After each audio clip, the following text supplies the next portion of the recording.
بسم اللہ الرحمن الرحیم السلام علیکم ورحمۃ اللہ۔ گرمیوں کی چھٹیاں ختم ہونے کے بعد عدالتی سال کا جیسے آغاز ہوا تو وہاں پر چیف جسٹس یحییٰ آفریدی نے قوم سے خطاب کیا۔ وہاں پر ایک تو عدالت سے خطاب کیا گیا، وہاں پر بہت بڑی تعداد میں وکلاء موجود تھے، بہت بڑی تعداد میں وہاں پر ججز موجود تھے، بہت بڑی تعداد میں جو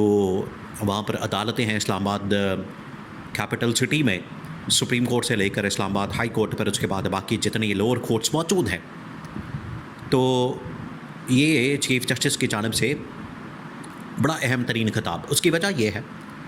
کہ جب سے وہ چیف جسٹس بنے ہیں تو اس کے بعد ان کی جانب سے بڑا کم ایڈریس کیا گیا ہے۔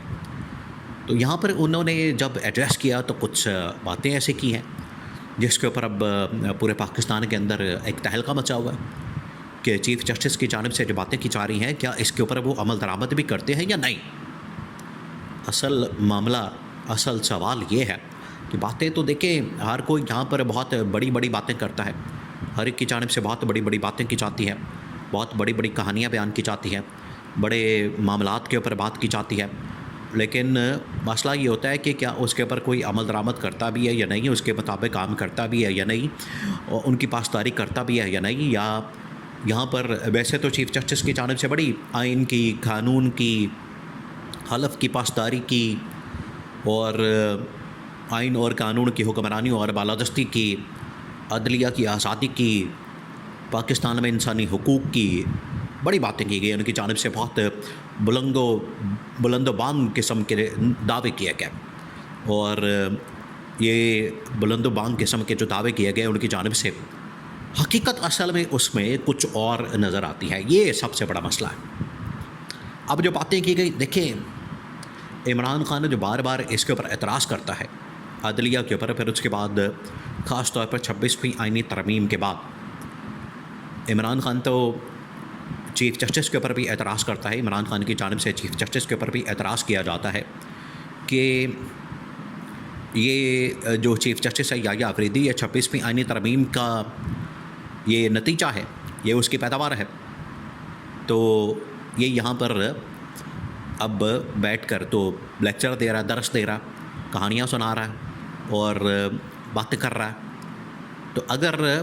یہاں پر بیٹھ کے یہ واقعی میں آئین اور قانون کی بات کرے، آئین اور قانون کی حکمرانی اور بالادستی کی بات کرے، اس کی جانب سے کوئی اس طرح کی بات کی جائے تو ہم بالکل ماننے کے لیے تیار ہیں، لیکن اس کی جانب سے کہانیاں جو سنائی جاتی ہیں، اس کی جانب سے جو باتیں کی جاتی ہیں، وہ تو ساری کی ساری کھوکھلی ہیں، بے بنیاد ہیں، اور پریکٹیکلی کچھ اور سامنے آتا ہے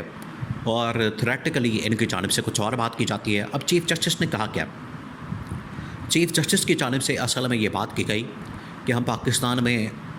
آئین کے مطابق کام کرنے والے، پاکستان میں ہم قانون کی حکمرانی اور بالادستی کی بات کرنے والے، پاکستان کے اندر ہم معاملات کو بہتر کرنے والے، اس طرح سے ان کی جانب سے باتیں کی گئیں، اس طرح سے کہانیاں سنائی گئیں اور کہانیاں بیان کی گئیں، اور انہوں نے اس کے اوپر بہت ساری باتیں کی۔ اب اس کا لب لباب یہ ہے کہ جتنی وہ کہانیاں سنا رہے تھے، جتنی وہ باتیں کر رہے تھے، جتنی ان کی جانب سے یہاں پر فلمیں چلائی جا رہی تھیں یا کہانیاں بیان کی جا رہی تھیں، وہ تو ساری ایک سائیڈ پر، لیکن پریکٹیکلی اگر دیکھا جائے پاکستان کے اندر تو کہاں آپ کو قانون کی حکمرانی نظر آتی ہے، آئین اور قانون کی پاسداری نظر آتی ہے، یا اپنے حلف کی پاسداری نظر آتی ہے؟ کہیں نظر آتی ہے آپ کو؟ کہیں نظر نہیں آتی۔ اس کی وجہ یہ ہے کہ انہوں نے کبھی آئین اور قانون کے مطابق کام کیا ہی نہیں، انہوں نے کبھی آئین اور قانون کے مطابق عمل کیا ہی نہیں۔ ان کی جانب سے ہمیشہ جو بات کی جاتی ہے، وہ ان کی جانب سے ہمیشہ جو فیصلے دیے جاتے ہیں وہ اصل میں بولتے ہیں۔ دیکھیں یہ دنیا کی عدالت کی تاریخ کے اندر ایک بڑا مشہور جملہ بولا جاتا ہے، وہ یہ بولا جاتا ہے کہ ججز جو ہیں وہ اپنے فیصلوں سے بولتے ہیں، ججز کے فیصلے بولتے ہیں، نہ کہ ان کی باتیں یا ان کے ریمارکس یا ان کے خطابات یا ان کی اور چیزیں۔ یہ اہم نہیں ہیں، بلکہ اصل میں جو ان کے فیصلے ہیں وہ اہم ہوتے ہیں۔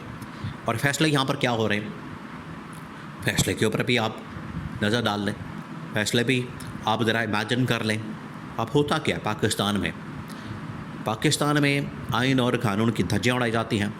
انسانی حقوق کی پامالی کی جاتی ہے، اپوزیشن کو دبایا جاتا ہے، میڈیا کو دبایا جاتا ہے، عدلیہ کو دبایا جاتا ہے، ان کی آزادی کے اوپر شدید ترین قسم کی پابندیاں لگائی گئی ہیں، لوگوں کو نہ صرف کوئی آواز جو اٹھاتا ہے ان کو اٹھا لیا جاتا ہے، غائب کر دیا جاتا ہے، ان کو مارا جاتا ہے، ان کو بلکہ تشدد کا نشانہ بنایا جاتا ہے. تو اس قسم کے ماحول کے اندر اگر چیف جسٹس ملک کا، سپریم کورٹ کا، اس ملک کا چیف جسٹس یہ باتیں کرتا ہے تو لوگ پھر اس کا مذاق اڑاتے ہیں اور کہتے ہیں کہ یہ ان لوگوں نے ملک کا کھلواڑ کیا ہے، انہوں نے عدالتوں کے ساتھ کھلواڑ کیا ہے، اور انہوں نے ملک کے ساتھ کھلواڑ کیا ہے کہ اتنی بڑی بڑی سیٹوں کے اوپر بیٹھ کے، اتنے بڑے بڑے عہدوں کے اوپر بیٹھ کے اگر ان کی جانب سے اس طرح کی باتیں کی جائیں گی، اس طرح کی کہانیاں بیان کی جائیں گی اور اس طرح کی سٹوریاں سنائی جائیں گی تو عوام کا اعتماد جو ہے وہ پھر عدالتوں کے اوپر اڑ جائے گا، عدالتوں کے اوپر ان کا پھر اعتماد نہیں رہے گا، جس کی وجہ سے ان کی جانب سے یہ بات کی گئی، یہ کہانی بیان کی گئی اور انہوں نے یہ سارا معاملہ اٹھایا. اب چیف جسٹس کو چاہیے یہ تھا، یہ ان کے پاس بڑا زبردست موقع تھا، یہ ان کے پاس ایک نادر موقع تھا، اس موقع پر یہ بات کرتے، اس موقع پر یہ خطاب کرتے اور پاکستان میں جو ہونے والی انتقامی کارروائیاں ہیں ان کو روکتے، ان کے اوپر حکم صادر کرتے. جو اس وقت پی ٹی آئی کی درخواستیں سپریم کورٹ کے اندر موجود ہیں، جو 8 فروری 2024 کے انتخابات سے لے کے آج تک 8 فروری 2024 کے انتخابات کو کھولنا، مخصوص نشستوں کا معاملہ، اس فیصلے کو ریورس کرنا، پی ٹی آئی کے اوپر پابندی لگانا، بلے کے نشان سے محروم کرنا، اس کے بعد عمران خان کے خلاف کیسز اور مقدمات انتقامی کارروائی پر مبنی اور عدالتوں سے فیصلے کروانا. آج چیف جسٹس آف پاکستان یحییٰ افریدی کو سال ختم ہونے پر، یہ سال شروع ہونے پر، چھٹیاں ختم ہونے پر ان کو ایڈریس کرتے ہوئے، خطاب کرتے ہوئے چاہیے تو یہ تھا کہ عوام کے سامنے، قوم کے سامنے یہ تمام باتیں رکھتے اور بتاتے پوری قوم کو، عوام کو کہ ہماری جانب سے یہ باتیں جو کی جا رہی ہیں، ہماری جانب سے یہ جو معاملات کیے جا رہے ہیں، اس کے اوپر ہم شرمندگی کا اظہار کرتے ہیں اور ہمیں شرمندگی، ہمارا سر شرم سے جھک گیا ہے. ہم آج کے بعد جو ہے پاکستان کے اندر، ملک کے اندر آئین اور قانون کی حکمرانی اور پاسداری کو یقینی بنائیں گے، اس کے اوپر عمل درآمد کریں گے اور پاکستان میں ہم انسانی حقوق کی بحالی، عدلیہ کے آزادی کے اوپر کام کریں گے. اگر اس طرح کی بات کی جاتی ہے تو بالکل پوری پاکستانی قوم ان کے ساتھ کھڑی ہو جاتی ہے، پوری پاکستانی قوم ان کے ساتھ مل کر شانہ بشانہ، کندھے سے کندھا ملا کر ان کے ساتھ کھڑی ہو جاتی ہے اور ان کے خطاب کو ویلکم کرتی ہے، ان کی واپسی کو ویلکم کرتی ہے. لیکن ان کی جانب سے جو کہانیاں سنائی گئیں، ان کی جانب سے جو ڈرامے بازی کی جاتی ہے، وہ صرف کھوکھلے نعروں کے مترادف ہے، کھوکھلے اور بے بنیاد اور من گھڑت قسم کے، ان کے اندر کوئی حقیقت نہیں. تو یہ جو ساری کہانیاں بیان کی گئی آج وہ کھل کر سامنے آ گئی اور اگر وہ اس موقع پر عمران خان کی رہائی کا اعلان کرتے، قوم کو خوشخبری سنا دیتے تو پوری پاکستانی قوم اپنے چیف جسٹس کے ساتھ کھڑی ہو جاتی. لیکن بدقسمتی کی بات ہے، سوائے کھوکھلے نعروں کے، دعووں کے، یہ اس خطاب سے، ایڈریس سے کچھ نہیں نکلا، نہ عام آدمی کو اس سے کچھ حاصل وصول ہوا ہے.